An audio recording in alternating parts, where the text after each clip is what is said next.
안녕하세요. 해완 컨설팅 연구소 소장 해완 이충훈입니다. 해완의 논어 현대적 응용하기, 오늘은 공야장편 9번째 문장이 되겠는데요. 이 공야장편은 어떤 인물에 대해서 평가를 하고 있는데, 오늘은 이 누구에 대해서 평가를 해놨는가 보니까 제야라고 하는 제야. 이름은 자인데, 이름은 이제 여라고 하는데요. 그때 여라고 표현이 되어 있네요.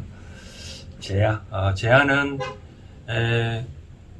공자의 10대 제자 중에 한 사람을 들었는데, 말을 참 잘 했습니다. 옛날에 기억나시는지 모르지만, 이 8일편 21번째 문장에 보면, 그런 대목 제가 설명해 드린 것 같은데, 누가 제야한테 물어봤죠. 왜 그러니까 하은주에 이 신주는 뭐를 했냐라고 누가 물어보니 제야가 그런 얘기를 했다 했잖아요. 뭐 한나라는 뭐를 했냐면 이 소나무로 했고, 그다음 은나라는 잣나무로 신주를 만들었고, 그다음 주나라는 즉 단나무로 했다. 그래서 제가 왜 그렇게 했냐고 말했냐면, 주나라는 국민들을 하여금 전율을 느끼게끔 하기 위해서 바로 이 밤나무로 신주를 만들었다. 쉽게 말해서 지방판 말이죠, 판. 그래서 공자가 그걸 듣고 참 한탄을 했죠. 이양 저질른 이양 말을 내뱉은 말을 내서는 내가 어떻게 할 수가 없구나라고, 또 어떤 일이 진행된 거에 대해서는 또 간언을 할 수 없다. 그런 얘기 가지고, 하여튼 공자는 제약을 좀 많이 꾸짖었거든요. 좀 많이 꾸짖은 이 논을 읽은 대목 중에 제자를 그렇게 책망하는 제자는 제약밖에 없는 것 같아요. 그래도 이제 제약가 나중에 말을 어찌됐든 간에 말을 잘 해서 옛날에 대부까지 올라갔던 그런 제자입니다. 그래서 오늘도 보니까 제아를 많이 좀 꾸짖는 대목이 나오네요. 먼저 읽어드린다면, 제여 주침했다. 그러자 자왈 후목 불가주야라. 분토지장이면 불가오요 어여여 하주라. 그런 얘기를 합니다. 자왈. 그러자 공자께서 시오어인야의 청기언이 신기행이고, 금어어인야의 청기언이 관기행이라. 어여여 계시라. 우리 중국말 해놓으면 와닿지 않는 대목인데, 이제 해석을 해보면 와닿을 것 같아요. 해석해 드린다면, 제야, 즉 제여가 낮에, 낮주자잖아요. 침소에 들어갔다. 꼬북꼬북 졸았다는 뜻이겠죠. 요 침에 대해서 여러 가지 얘기가 나오는데, 공자가 강의 도중에 제야가 꼬북 졸 수도 있고, 아니면 다른 사람은 다 공부를 하는데 제야가 잠을 낮에 자꾸 자니까 공자가 무슨 말을 해놓은 것 같기도 하고, 어떤 학자들은 피곤하면 잠을 잘 수도 있지 않느냐라고 얘기를 하는데, 등등 그런 얘기가 나옵니다. 그래서 제야가 낮에 잠을 잤다, 꾹꾹 졸았다, 어쨌든 그러자 공자가 말하기를 후목은 이 후자가 우리말에 잘 안 쓰는데 썩을 후자입니다. 그러니까 썩은 나무에는 불가주야. 주는 새길 조자거든요. 가히 새길 수 없다. 즉 조각을 한다. 이 조각 주자거든요. 썩은 나무를 잘 할 수 없겠죠, 그렇죠? 그리고 분토지장이면, 분은 똥분자거든요. 그러니까 똥흙으로 만든 장, 이 장은 담장이거든요. 그러니까 이 담장은 돌과 돌 사이에 흙으로 하잖아요. 근데 그 흙이 이 똥분이라 뭐 못 쓰는 그런 흙이겠죠, 그렇죠? 그런 흙으로 된 것은 불가오요. 이 불가 이 오란 말은 이 칠할 오자거든요. 오칠한다는 할 때죠. 그러니까 뭐 이 흙으로 된 담장에 대해서만 그 칠을 하지 뭐 똥으로 된 지금 있어 뭐 곧 쓰러질 것 같은 그런 담장에는 뭐 칠할 수 없겠죠, 그렇죠? 그래서 이제 우리가 사자성에 그런 말이 나옵니다. 이거 후목과 그 분장, 후목과 분장이라는 말이 있거든요. 후목과 분장. 그러니까 아무 쓸데없는 나무다라는 그런 뜻으로 후목, 분장이라는 사자성어도 있는데. 그래서 이제 이와 같이 우리가 공자께서 말씀을 또 잘 하네요. 그 참 잘 빗대서 얘기하는 건데, 즉 썩은 나무는 썩은 나무에서는 조각을 할 수 없고, 똥분 즉 나쁜 흙으로 된 담장에 대해서는 다시 흙으로 칠할 수 없는데, 여라 이건 연은 이 자를 말하거든요. 자. 요 여자는 뭐 더블을 여자가 아니고 이때는 이제 어기조사 말을 좀 뭐랄까 취임새 같은 그런 걸 합니다. 그래서 제아에 대해서는 하주 주자는 꾸지람 주자거든요. 가렴주고 할 때 행물주 어찌 꾸지람을 즉 행물 준들 무슨 소용이 있겠느냐. 아까 말한 대로 썩은 나무는 뭐 조각할 수 없고 곧 쓰러질 것 같은 그런 담장에 대해서는 다시 보수공사 칠할 수 없듯이 이 제아가 이렇게 잠을 자니까 걔한테 내가 지금 뭐를 이렇게 따끔한 충고를 하든 어떻게 이제 꾸지람을 주겠느냐. 어쩔 수 없다. 그런. 그 다음 자활 또 나오네요. 여기서 자활 두 개 나오니까 이거는 뭐 쓸데없는 그 허문일 수도 있겠죠. 허문. 쓸데없는 음장이다라고 그런 표현을 하기도 하고. 그래서 공자는 또 뭐라고 했냐면 시오의냐라. 옛날에는 시작할 때는 나는 뭐에 대해서 나를 뭐라고 했냐면 의인야라. 사람에 대해서 어떻게 평가했냐면 청기은 그 사람을 말을 듣고 이는 엔드는 뜻이라 했잖아요. 그렇죠? 그 사람 말을 듣고 신기행이라 그 사람의 행동을 믿었다. 그러니까 옛날에는 이제 뭐 누가 말을 하면 그렇게 말 뜻대로 믿었다라고 얘기를 한 거죠. 그런데 금오 이제 나는 사람에 대해서 말을 들으면 관계행이라 그 행동을 관찰한다. 그래서 여의하라.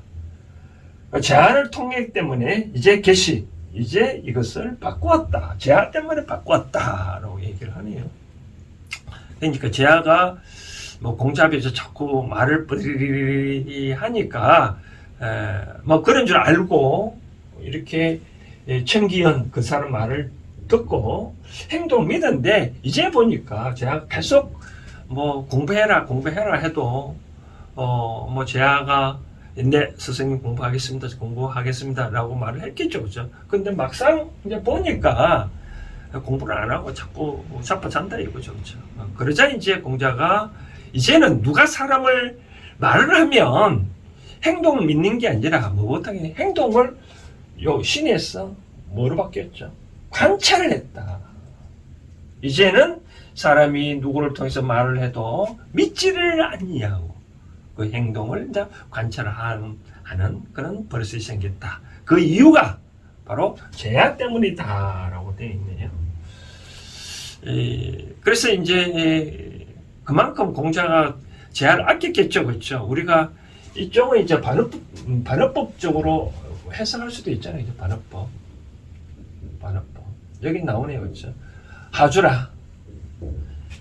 네가 그렇게 자빠자는데 공부를 하는데 이제 내가 너를 꾸지람을 한들 무슨 소용이 있겠느냐. 아까 말한 대로 여기 이 후목과 분장, 후목, 제한은 후목과 같은 존재고 분장과 같은 그런 담장인데 거기서 더 이상 조각을 하고 색칠을 안 하듯 이제 나는 너한테 더 이상 남을 할 수가 없다라고 얘기를 한 거예요.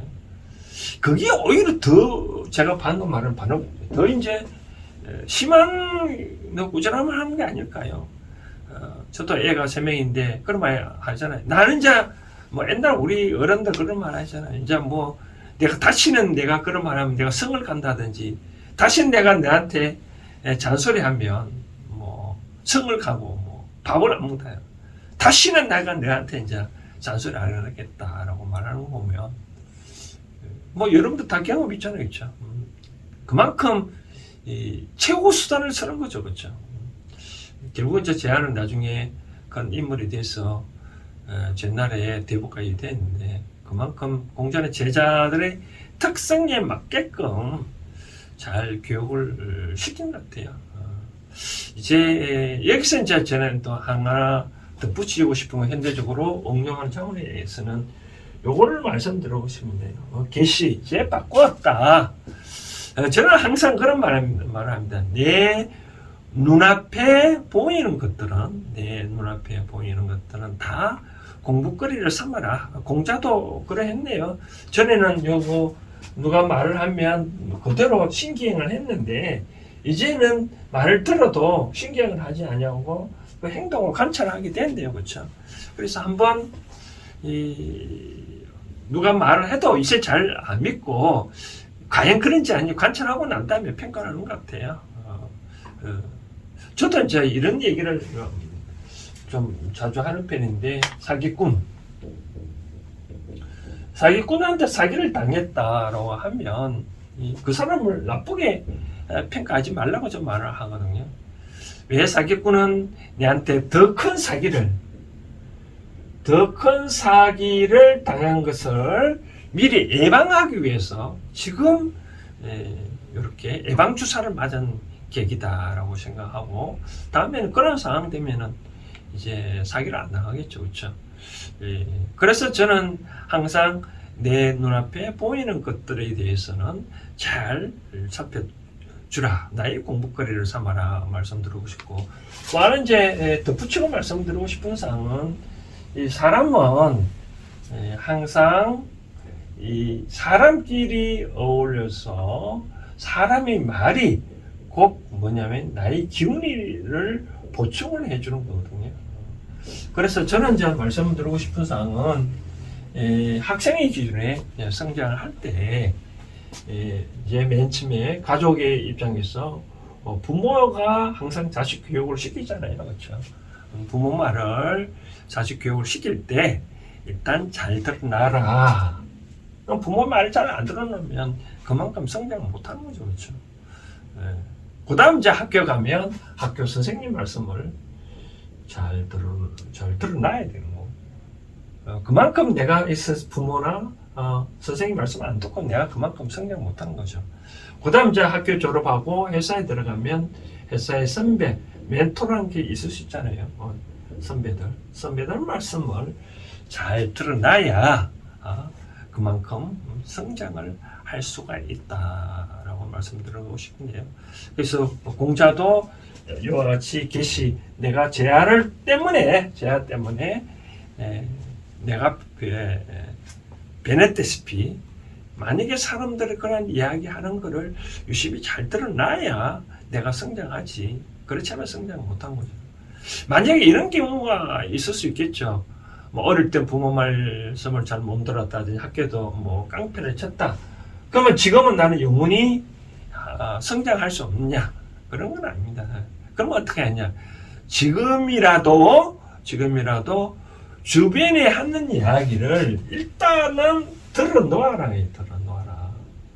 뭐 누가 말을 하면 그게 아니다고 하지 말고 누가 들어놓고 저같이 또 인문학적으로 방송하는 거 월요일은 논어방송, 금요일은 이제 불교의 현대적 응용하기 차원에서 요즘은 법성계를 하고 있는데, 그러한 내용들을 잘 들어놓으면 젊었을 때 못했던 어떤 기운이 들어올 수 있다라고 말씀드리고 싶은 거죠. 그렇죠?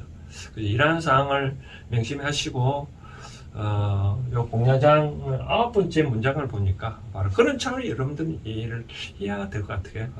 그만큼 이 공자가 시험에서 기초가 안 됐다고 보는 거죠. 그렇죠?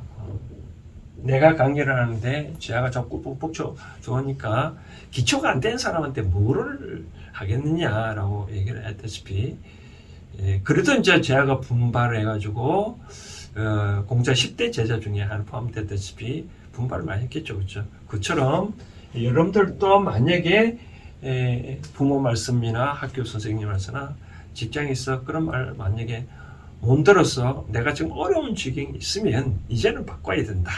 아까 말한 대로 이제부터라도 누가 말하면 잘 새겨 듣고, 이와 같이 뭐 저같이 인문학 방송이라든지 뭐 스님의 말씀들이나 그런 거를 많이 자꾸 들어놓으면 내가 그만큼 많이 들은 만큼 즉 지식이 쌓이는 만큼 나는 그만큼 여기 물리력이 일어나 그만큼 나의 지식은 그만큼 팽창이 될 수 있다라고 말씀드리고 싶은 거죠. 그래서 이 세상에 내 앞에 오는 것은 다 쓸모없는 것들은 절대 오지 아니한다. 다 이유가 있었어. 다 오거든요.